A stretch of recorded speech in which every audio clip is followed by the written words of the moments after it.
Some breaking news in our politics lead, a major update on that Senate vote to release the Epstein files. Let's get right to CNN's Manu Raju on Capitol Hill. Manu, we didn't even know if the Senate was going to take up the Epstein Files bill. What is playing out right now? Yeah, just a couple weeks ago, it seemed like this bill was dead on arrival. Just a few days ago, it seemed like it was dead on arrival in the United States Senate. But now it is on its way to the president's desk in a remarkable turnaround in an extremely fast move here. The Senate has essentially green-lighted this bill to be approved as soon as tonight and be sent to the president's desk. Okay, so here's something that just happened that you need to understand. Congress, yes, the same Congress that can agree on literally anything, just passed a bill 427-1. And we're not talking about naming a post office or declaring National Pizza Day. We're talking about forcing the Justice Department to release every single file they have on Jeffrey Epstein. Every document, every name, every connection. And then just hours later, the Senate looked at this explosive bill and said, you know what? We're not even going to debate it. Unanimous consent, straight to Trump's desk. No amendments, no delays, no nothing. When was the last time you saw Washington move this fast on anything, let alone something that could absolutely destroy some of the most powerful people in this country? But before we go any further, real quick, let's be honest, you can't really trust mainstream media anymore. That's why we built Pump Politics, to bring you real stories, real context, and no corporate spin. If you want to stay ahead of the headlines, join our free newsletter. We'll send the news straight to your inbox every day. Just click the link in the description to join. And if you just want to support what we're doing, join us, be part of the community that actually cares about the truth. All right, let's get back to the video. Let me paint the picture for you. The House votes on November 18th, 427 yes votes, 1 no vote. That's it. And before anyone can even process what just happened, the Senate is already moving. They don't hold hearings. They don't bring in expert witnesses. They don't do the usual dog and pony show where they pretend to care while secretly watering everything down behind closed doors. Nope. Senate leaders from both parties just look at each other and say, yeah, let's do this right now. Unanimous consent. Done. Bill goes straight to President Trump. The whole thing happened so fast that even the White House was caught off guard, according to news reports. They weren't ready for this. Nobody was ready for this. Because Congress moving with this kind of speed and unity on something this dangerous, that almost never happens. Think about it. These are the same people who take months to pass a budget, the same people who argue for weeks about the most basic stuff. And suddenly they're all on the same page about releasing files that could blow up Washington. Come on, something big is happening here. Now here's where it gets really interesting. President Trump spent months trying to kill this bill. His people were calling Republicans behind the scenes. The message was clear. Don't touch this. This is dangerous. We don't know who's going to get hurt. Just let it die quietly. And for a while, it looked like that strategy was working. The bill was stuck in committee. Nobody was talking about it.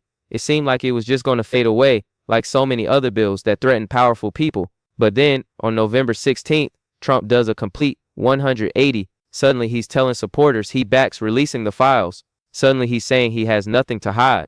Suddenly, he's calling the whole Epstein scandal a Democrat hoax and positioning himself as the transparency guy. What changed? What happened between Trump fighting this thing tooth and nail and Trump suddenly becoming its biggest cheerleader? That's the question everyone in Washington is asking right now, and nobody has a good answer.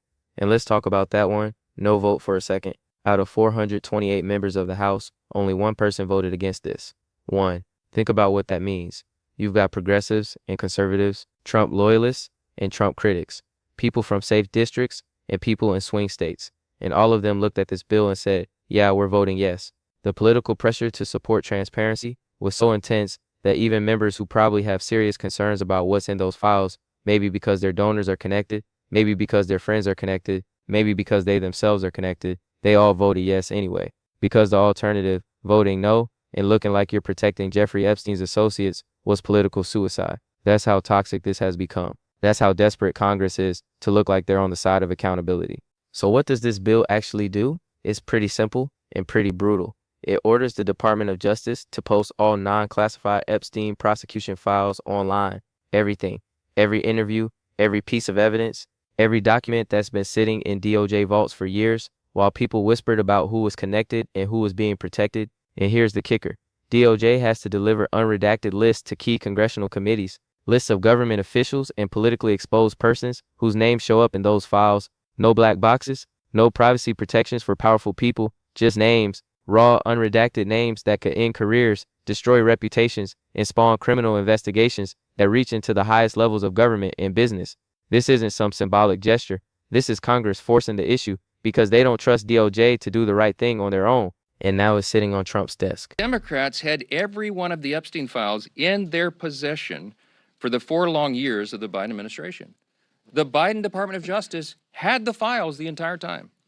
And not a single one of the people who are so loud and animated right now, they never said anything about it for all those 4 years.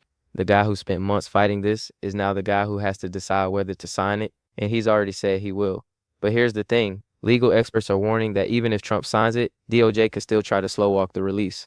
They could cite ongoing investigations. They could claim certain files need to stay classified for national security reasons. They could narrow the scope of what gets released. There are 1,000 ways the bureaucracy could drag this out or water it down. And every delay, every excuse, every attempt to limit what comes out is going to fuel more speculation about who's being protected and why.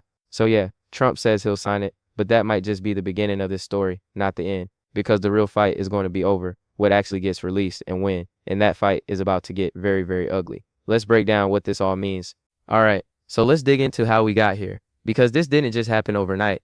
This has been building for years, ever since Jeffrey Epstein died in that jail cell in 2019. Under what everyone agrees were extremely suspicious circumstances, people have been demanding answers. Who else was involved? Who else knew? Who else participated? And most importantly, why hasn't anyone else been held accountable besides Ghislaine Maxwell? Those questions have been festering for years. And every time DOJ stayed silent, every time they refused to release information, every time they acted like the case was closed when everyone knew it wasn't, the anger and suspicion just grew. People started to believe, and honestly, can you blame them? That powerful people were being protected, that there was a cover-up, that justice was only for regular people, not for billionaires and politicians and royalty. And that's the context you need to understand for why this bill moves so fast. Members of Congress are feeling enormous pressure from their constituents. People are furious about two-tier justice. They're furious about the idea that if you're rich enough or connected enough, you can get away with anything. Epstein became the symbol of that, the poster child for elite impunity. And Congress, which usually moves at a glacial pace, suddenly decided they needed to act fast. So the Epstein Files Transparency Act gets introduced. And at first, it looks like it's going to die like every other bill that threatens powerful interests. Trump's people are working behind the scenes to kill it. Republican leadership isn't pushing it. It's just sitting there in committee gathering dust. Business as usual in Washington. Protect the powerful, ignore the public, and hope everyone forgets about it by the next election cycle. But then something shifts. Maybe it's the pressure from constituents. Maybe it's members of Congress realizing this could be a winning issue if they play it right. Maybe it's both parties calculating that the files are going to hurt the other side more than their own.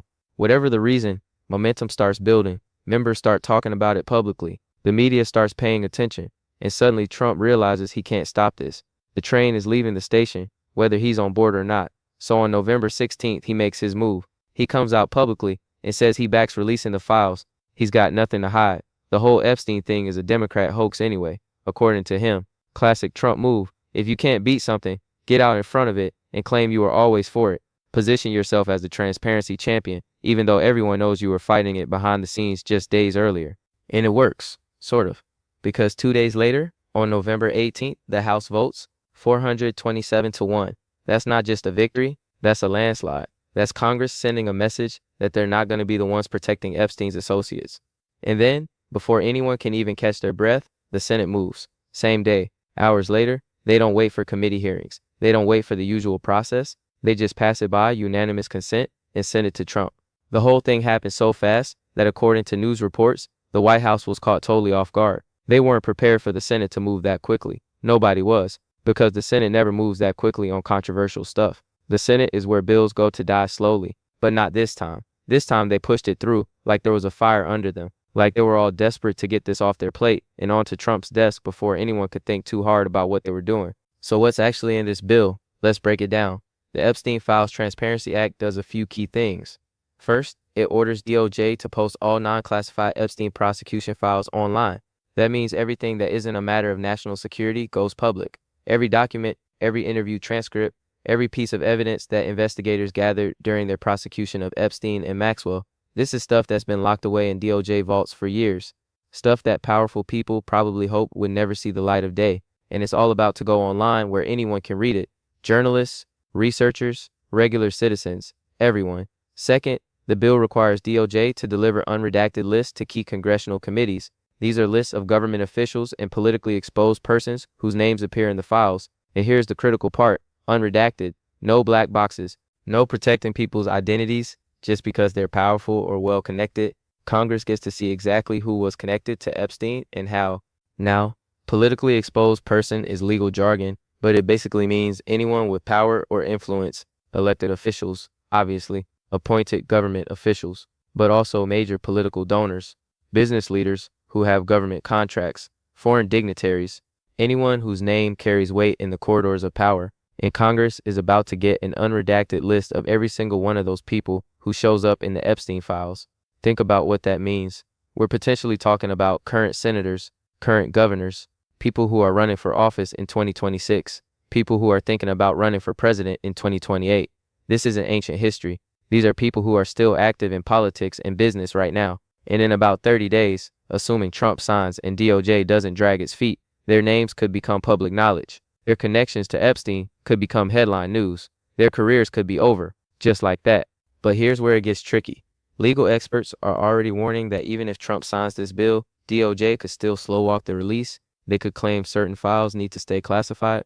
They could say releasing certain names will compromise ongoing investigations. They could narrow the definition of what counts as an Epstein prosecution file. There are 1,000 bureaucratic tricks they could use to delay or limit what actually gets released, and every one of those delays is going to fuel more conspiracy theories, more suspicion, more anger, because if DOJ starts playing games with this, people are going to assume it's because they're protecting someone, and they might be right. That's the thing about cover-ups. The more you try to hide stuff, the more guilty you look, even if you're trying to hide it for legitimate reasons like protecting witnesses or ongoing investigations. And that brings us to Trump's position in all this. He says he's going to sign it. He's positioned himself as the transparency president, the guy who's not afraid to release the truth even when it's uncomfortable. But what if the files end up exposing people close to him? What if there are Trump donors on that list, Trump allies, people in his administration or his business network? Then his critics are going to say he knew what was coming and released it anyway as a political weapon. Or they'll say he's trying to distract from something else. There's really no winning move for Trump here. If he signs it and the files hurt him, he looks bad. If he signs it and the files hurt Democrats, he looks like he's weaponizing justice. And if he doesn't sign it, which seems unlikely at this point given his public statements, then he feeds directly into the cover-up narrative, and his opponents will have a field day. So Trump is stuck. He's already committed to signing it. And now, he just has to hope that whatever's in those files doesn't blow up in his face. But here's what makes this story so fascinating. Both parties voted for this, knowing full well that it could hurt them.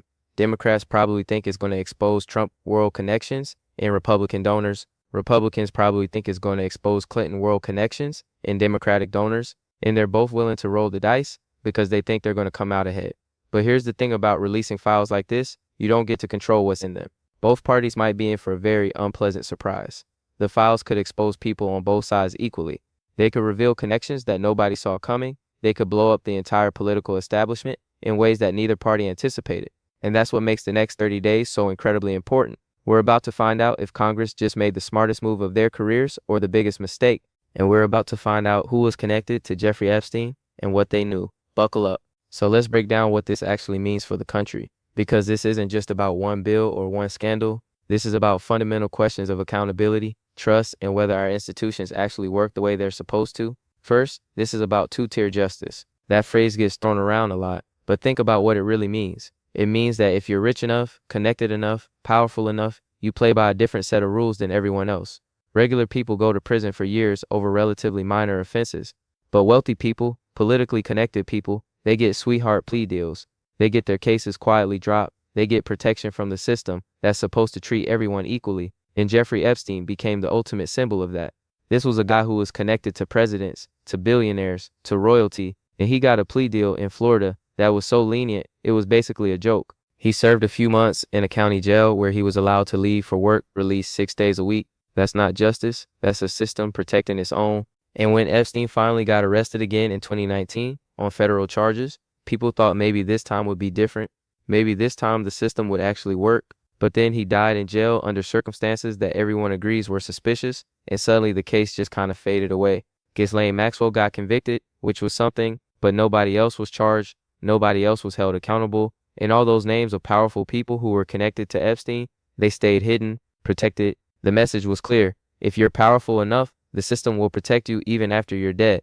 And people are furious about that. They're furious about the idea that there are two sets of rules in this country, one for regular people and one for elites. And that fury is what's driving this bill. Congress is feeling enormous pressure to show that they're on the side of accountability, that they're willing to expose powerful people, that the rules apply to everyone, not just to people without money and connections. But here's the cynical read, and you got to consider it. Congress might not actually care about accountability. They might just be using this as a political weapon. Democrats think the files are going to hurt Republicans and Trump allies. Republicans think the files are going to hurt Democrats and Clinton allies. And both sides are willing to release the files because they think it's going to benefit them politically. They're gambling that their opponents are more connected to Epstein than they are. And maybe they're right. Maybe the files really are worse for one side than the other. But maybe they're wrong. Maybe the files expose everyone equally. Maybe we're about to find out that both parties have been protecting powerful people who were connected to this guy.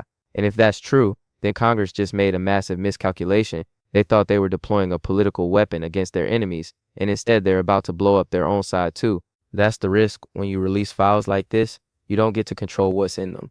Second, this is about the 2026 midterms and the 2028 presidential race. And this is huge. We're heading into election season.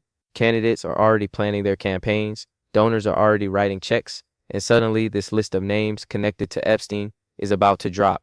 Think about what that means for anyone with political ambitions. Imagine you're a senator up for re-election in 2026 and your name shows up in the Epstein files. Even if your connection was totally innocent, maybe you met him at a charity event, maybe you were on a flight with him once, maybe a mutual acquaintance introduced you. Good luck explaining that to voters. Your opponent is going to run ads linking you to a child sex trafficker. The media is going to write stories asking what you knew and when you knew it. You're going to spend your entire campaign playing defense instead of talking about your record or your policies. That's a nightmare scenario for any candidate, and it's about to become reality for some people. Or imagine you're thinking about running for president in 2028. You've been building your profile, you've been raising money, you've been meeting with donors and strategists and planning your campaign, and then boom, your name appears on a list of people who were connected to Jeffrey Epstein. Even if you did nothing wrong, even if your connection was completely innocent, that's a scandal you can't easily overcome. Presidential campaigns are brutal. Opponents dig up everything. The media scrutinizes everything. And a connection to Epstein, no matter how minor, is the kind of thing that can end a presidential campaign before it even really starts. So this list is about to reshape the political landscape for the next several years. It's going to determine who can run for office and who can't. It's going to determine which careers survive and which careers end. And it's going to dominate the news cycle for months, maybe years. Every debate is going to include questions about it. Every candidate is going to have to address it. It's going to be the story that defines the next election cycle. Third, and we can't ignore this, this is about Trump himself. He's the one who has to sign this bill, and that signature is going to define part of his presidency. If Trump signs it, and he says he will, and the files blow up Washington, he gets to claim he's the transparency president. The guy who wasn't afraid to release the truth, the guy who exposed the swamp. That's a powerful political narrative, especially for someone like Trump, who built his entire brand on being an outsider fighting the establishment. But if the files end up exposing people close to Trump, then he's going to take heat for that. His critics are going to say he knew what was in the files and released them anyway as a political weapon. They're going to say he's weaponizing the Justice Department against his enemies while accepting that some of his friends might get caught in the blast. And if Trump doesn't sign it, if he finds some reason to veto or delay it, then he feeds directly into the cover-up narrative. His opponents will say he's protecting powerful people. They'll say he's part of the swamp he claims to be draining. They'll use it as evidence that Trump is just another elite protecting other elites. So Trump is in a tough spot. He's already committed publicly to signing this, and now he just has to hope the political fallout works in his favor. Fourth, and this is the biggest one, this is about trust in government, or more accurately, the complete collapse of trust in government. Think about why this bill exists in the first place. It exists because members of Congress and their constituents don't believe the Justice Department would ever release these files voluntarily. They don't trust DOJ to be transparent. They don't trust them to hold powerful people accountable. They don't trust them to do the right thing unless they're forced to by law. And that's a pretty damning statement about where we are as a country. We've reached the point where Congress has to pass legislation to force transparency on something that should have been transparent all along. We've reached a point where nobody believes the institutions will work the way they're supposed to unless there's a legal gun to their head. That's not how a healthy democracy is supposed to function. In a healthy democracy, people trust that the Justice Department pursues justice fairly. They trust that powerful people face consequences when they break the law. They trust that the system works. But we don't have that anymore. Trust in institutions has collapsed. And this bill is both a symptom of that collapse and potentially a way to restore some small measure of trust. Because here's the thing, if DOJ actually releases these files, if powerful people actually face consequences, if Congress actually follows through on this, then maybe, just maybe, people will start to believe that the system can work, that accountability is possible, that powerful people can't just get away with anything. But if DOJ drags its feet, if they water down what gets released, if they protect certain names while exposing others, then it's going to confirm everyone's worst suspicions. It's going to confirm that the system is rigged, that powerful people protect each other, that there really is a two-tier justice system in this country, and that's going to make the trust problem even worse. So the stakes here are enormous.